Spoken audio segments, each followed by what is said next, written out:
He should be in jail. Nothing will go on record. नियोजित तरीके से सदन में गतिरोध पैदा करना चाहते हैं।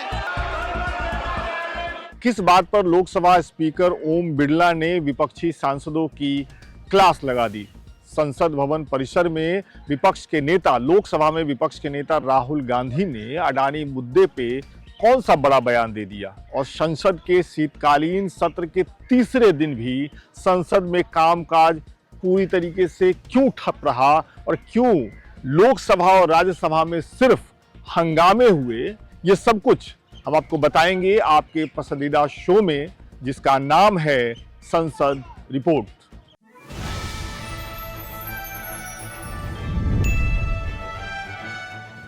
सत्ताईस नवंबर 2024 संसद के शीतकालीन सत्र का तीसरा दिन। सुबह 11 बजे लोकसभा की कार्यवाही शुरू हुई और राज्यसभा की कार्यवाही भी ठीक 11 बजे शुरू हुई। सबसे पहले बात करते हैं लोकसभा की। लोकसभा में स्पीकर ओम बिरला अपने आसन पर आए। आसन पर आते ही उन्होंने प्रश्नकाल शुरू करने की बात कही, लेकिन विपक्षी सांसद अपनी जगह पर बैठने के लिए तैयार नहीं थे। विपक्ष के तरफ से लगातार अडानी के मामले पे, संभल के मामले पे और मणिपुर के मामले पे चर्चा कराने की मांग होती रही, हंगामा होते रहा। इसी हंगामे के बीच लोकसभा स्पीकर ओम बिरला ने मेरठ से पहली बार सांसद चुने गए अभिनेता अरुण गोविल का नाम लिया और अरुण गोविल ने ओटीटी प्लेटफॉर्म पे जो प्रोग्राम दिखाए जा रहे हैं, जो कार्यक्रम दिखाए जा रहे हैं, उसमें अश्लीलता का सवाल उठाया।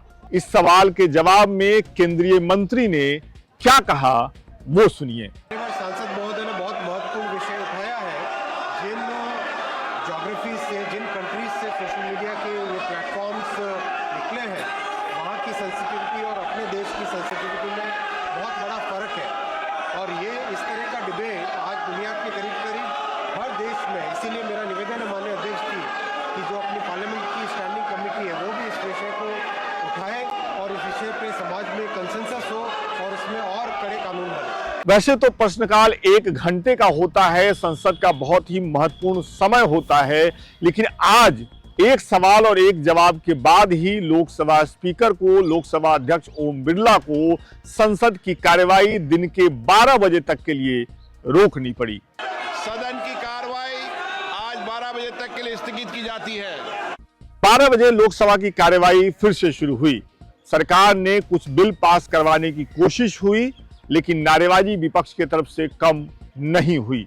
लिहाजा आसन के तरफ से बार बार यह अनुरोध किया गया विपक्ष से कि आप बैठ जाइए, हल्ला मत करिए, शोर शराबा मत करिए। यह भी दुहाई दी गई कि लोकसभा की कार्यवाही पूरा देश देख रहा है, लिहाजा लोकसभा को चलने दीजिए।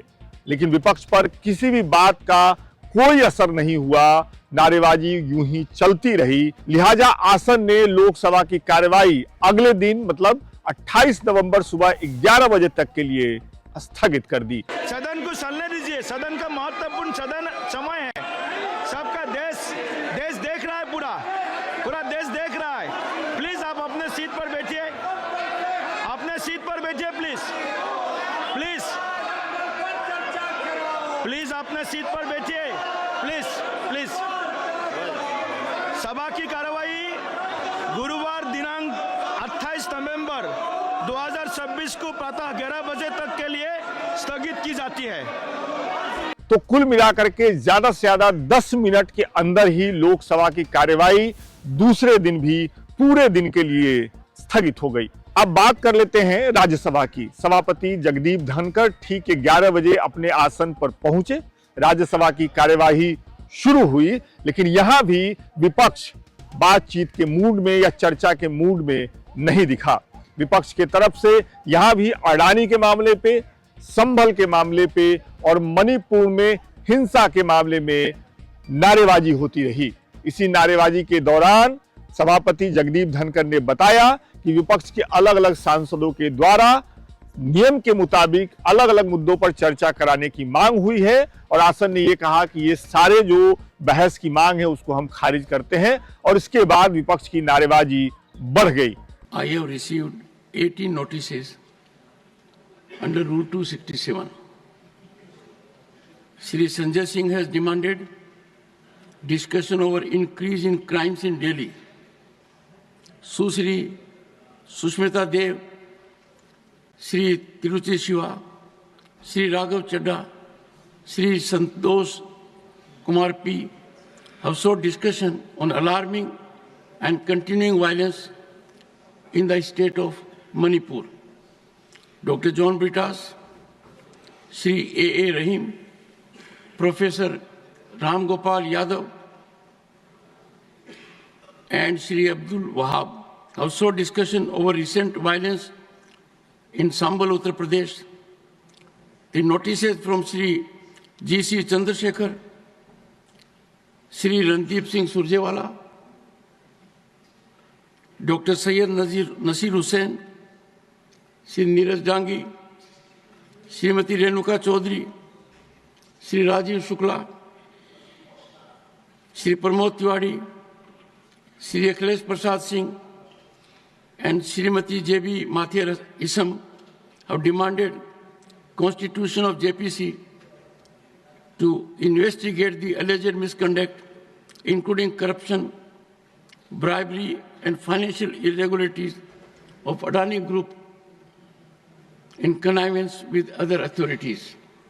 These notices are being declined. Lok Sabha में 11 बजे कार्यवाही स्थगित हुई 12 बजे तक के लिए। 12 बजे जब दोबारा कार्यवाही शुरू हुई तो वो स्थगित हुई अगले दिन 28 तारीख तक के लिए, 28 नवंबर तक के लिए, लेकिन राज्यसभा में ये सब नहीं हुआ। तो कुल मिलाकर के आज देश की संसद में, लोकसभा और राज्यसभा में मुश्किल से 10 मिनट ही कामकाज हो पाया। काम क्या हो पाया? शोर शराबा हुआ, हल्लाबाजी हुई और इसकी वजह से संसद की कार्यवाही स्थगित हो गई। कहते ना हिंदी में कहावत है, खाया पिया कुछ नहीं, गिलास तोड़ा बाढ़े आने। तो यही कुछ आज की संसद में हुआ। संसद तो स्थगित हो गई, लेकिन सांसद जब लोकसभा राज्यसभा से बाहर निकले तो मीडिया के कैमरों ने उन्हें घेर लिया।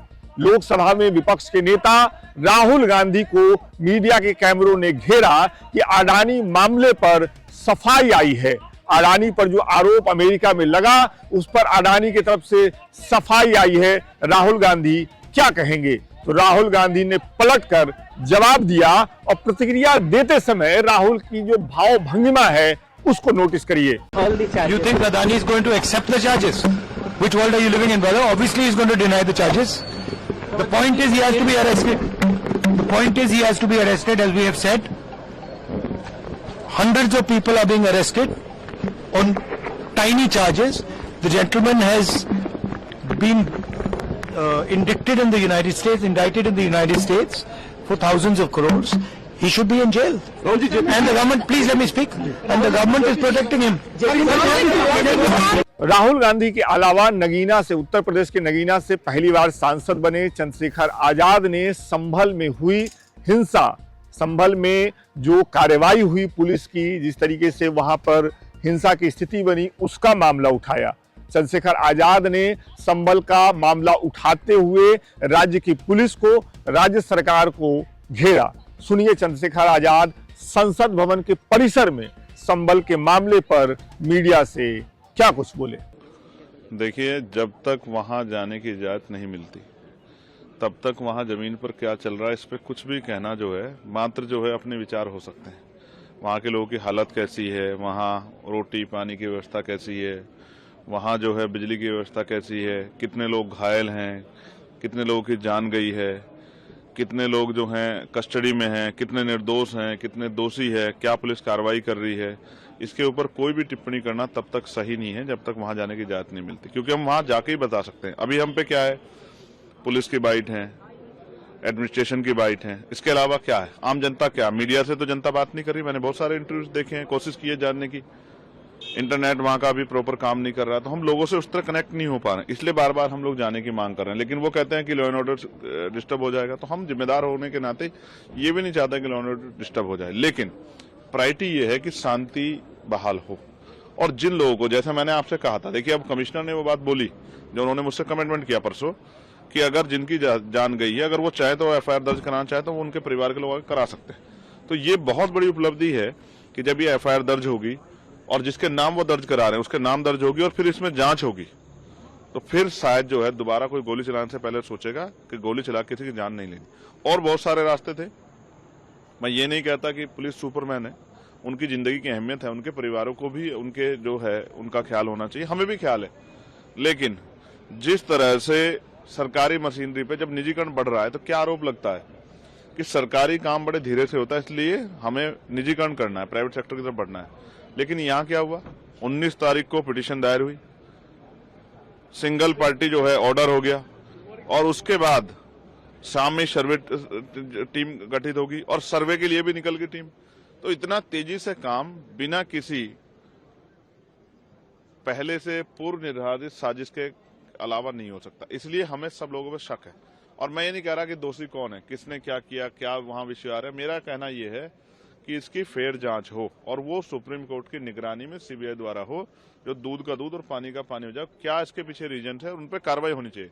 तो जैसा कि हमने बीच में आपसे कहा, कुल मिलाकर के शीतकालीन सत्र के तीसरे दिन मैं इसलिए कह रहा हूं क्योंकि 26 नवंबर को संसद में आम कामकाज नहीं हो पाया, संविधान दिवस मनाया गया, लिहाजा संविधान भवन में राज्यसभा और लोकसभा के सांसद एक जगह इकट्ठा हुए, राष्ट्रपति आई और वो एक कार्यक्रम हुआ, तो उसको भी मैं इसमें गिन रहा हूं। तो तीसरे दिन संसद में शीतकालीन सत्र के तीसरे दिन भी 10 मिनट से ज्यादा कामकाज नहीं हुआ। 10 मिनट के लिए सांसद अपने अपने सभाओं में, लोकसभा और राज्यसभा में बैठे और 10 मिनट के अंदर ही देश की संसद देश के तमाम गंभीर मुद्दों को किनारा करते हुए अगले दिन तक के लिए स्थगित हो गई। अब संसद में कामकाज सुचारू रूप से होगा या नहीं होगा, ये एक बड़ा सवाल है। लिहाजा ये सवाल हमने सालों से कांग्रेस पार्टी कवर करने वाले पत्रकार आदेश रावल से पूछा, उनका जवाब सुन लीजिए।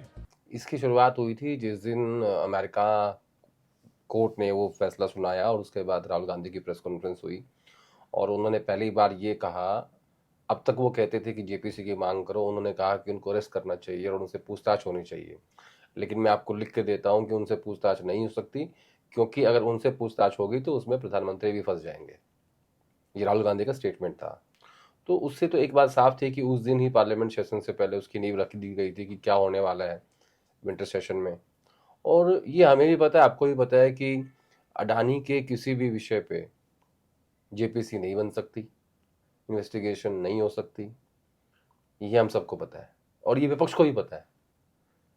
तो उनको पता है कि वो हंगामा कर रहे हैं, वो हंगामा करते ही रहेंगे और सरकार को अगर कोई बिल पास करना होगा तो वो कर लेगी। लेकिन उसमें प्रॉब्लम ये है कि अब ये 303 सीट वाली बीजेपी नहीं है, 240 सीट वाली बीजेपी है।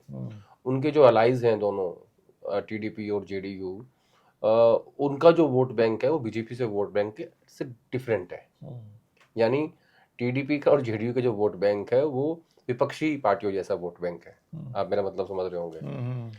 तो इतना आसान नहीं है, क्योंकि जब से तीसरी बार मोदी जी सत्ता में आए हैं उसके बाद से बहुत सारे बिल ऐसे हैं जिन पे यू टर्न लेना पड़ा है। तो हंगामा चलता रहेगा ऐसे ही और सरकार को भी पता है, विपक्ष को भी पता है और गौतम भाई को भी पता है।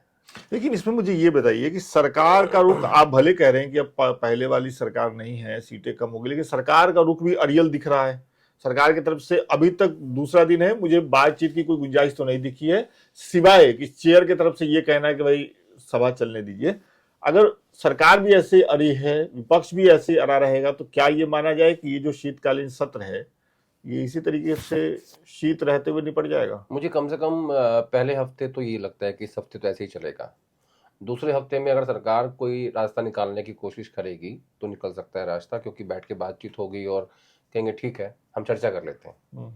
चर्चा भी नहीं हो पाएगी, फिर कांग्रेस पार्टी शर्त की ठीक है राहुल गांधी का भाषण हो जाए, हम फिर कर लेते हैं। तो संसद के अंदर ना दोनों तरफ से लोग एक दूसरे से मिलजुल के बातचीत करते हैं। जो कौन किससे बात कर सकता है वो उनको पता है अंदर। तो जब वो समय आएगा कि अब बातचीत करनी है और अब हमें संसद में ये बिल पास करने हैं तो तब सब हो जाएगा। लेकिन अभी दोनों तरफ से हंगामा ही चलेगा और कम से कम इस हफ्ते में कह सकता हूं कि ये कंटिन्यू रहेगा। तो देखिए, संसद में कामकाज पूरे दिन हो, 10 मिनट हो, 5 मिनट हो या हो ही ना, हमारा काम है संसद में जो भी हो वो इस रिपोर्ट में, संसद रिपोर्ट में आपको बताना। तो हमने वो काम किया है। तो पूरी जिम्मेदारी से हमने आपको बताया है कि संसद के शीतकालीन सत्र के तीसरे दिन हमारे सांसदों ने क्या कुछ किया, कितना काम किया। अब आपकी क्या प्रतिक्रिया है, आपकी क्या राय है, हमारे कमेंट बॉक्स में लिखिए। भले संसद में काम नहीं हुआ, संसद 10 मिनट बाद बंद हो गई शीतकालीन सत्र में, लेकिन हमारा कमेंट बॉक्स हमेशा की तरह खुला हुआ है। तो जमकर कमेंट करिए। अगर वीडियो सही लगी हो, हमारा ये शो, हमारा ये कार्यक्रम आपको सही लग रहा हो तो शेयर कर दीजिए। अच्छा लग रहा हो, मजा आ रहा हो तो शेयर कर दीजिए। मजा दूसरों में भी बांटना चाहिए। और लोकमत हिंदी के इस चैनल को सब्सक्राइब कर लीजिए। हम यूट्यूब पर तो हैं ही, इंस्टाग्राम पर भी हैं, ट्विटर पर भी हैं, फेसबुक पर भी मौजूद हैं। बहुत बहुत शुक्रिया।